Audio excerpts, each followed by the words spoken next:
BJP के हाथों जम्मू कश्मीर को बहुत नुकसान का सामना करना पड़ा है। जम्मू में, कश्मीर में हर तरह आप देखें तो लोग मायूस हैं, परेशान हैं। इस परेशानी से, इस मायूसी से बचने का एक ही तरीका है। बीजेपी और जो बीजेपी की मदद करने की तैयारी कर रहे हैं 8 अक्टूबर के बाद, उनको इस इलेक्शन में शिकस्त दिलवानी है। और उसके लिए प्री पोल अलायंस के तौर पे हमने अपने आप को लोगों के सामने पेश किया है, ये साबित करने के लिए कि हम ही लोग हैं जो बीजेपी के साथ मिलकर हुकूमत बनाने के लिए तैयार नहीं है। बाकी किसी न किसी रूप में बीजेपी की मदद करने के लिए मैदान में उतरे हुए हैं।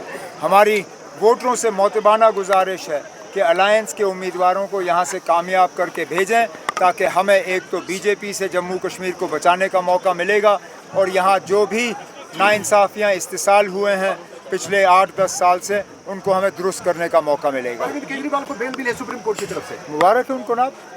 निकलने का तरीका तो अदालत ही है। यही तो धोखा बारामूला के लोगों को मिला। बारामूला के लोगों को कहा गया था कि वोट के ज़रिए आप किसी को निकाल सकते हो। वोट के ज़रिए कोई नहीं निकलता ना, निकलते हैं तो सिर्फ अदालत के ज़रिए। बताया कि अगर इनके पास कोई मंशूर है तो मैं इनके पीछे पीछे चलूंगा, क्या कहना चाहेंगे? अब हमारे मंशूर में ऐसी कौन सी बात है ना जिसका उन्होंने जिक्र नहीं किया। हमने मसले कश्मीर के हवाले से बात की, हमने 370 के हवाले से बात की, हमने हिंदुस्तान और पाकिस्तान के ताल्लुकात बेहतर करने के हवाले से बात की, और यहाँ लोगों के रोज़मर्रा के मसलों के हवाले से बात की। मुझे ऐसा बताइए ना, हमने ऐसा कौन सा इशू छोड़ा है जो लोगों को जाके टच नहीं करती। अब इंजीनियर रशीद साहब ने कल शायद ये कहा कि अगर मैं उसके साथ वापस दिल्ली जाने के लिए तैयार हूँ तो वो मैदान छोड़ेंगे हमारे हक़ में। मैं आज कहता हूँ ना, जिस दिन उसको वापस तिहाड़ जेल वापस जाना होगा, मैं साथ जाऊंगा उसको वहाँ छोड़ने के लिए। मैदान छोड़े और घर में बैठे, जरूरत है। हमने कहा है कि हम इसके बहाली के लिए लड़ाई लड़ेंगे। हमने तो कहा है, हम 2 चीज़ों पे लड़ रहे हैं ना। अब एक तो बीजेपी को बाहर रखने के लिए, और हमसे जो छीना गया है उसको दोबारा बहाल करने के लिए।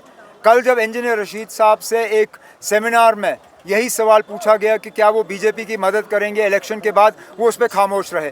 वो खुल के क्यों नहीं कहते हैं ना कि हर किसी सूरत में भी वो बीजेपी की मदद जो है इलेक्शन के बाद नहीं करेंगे।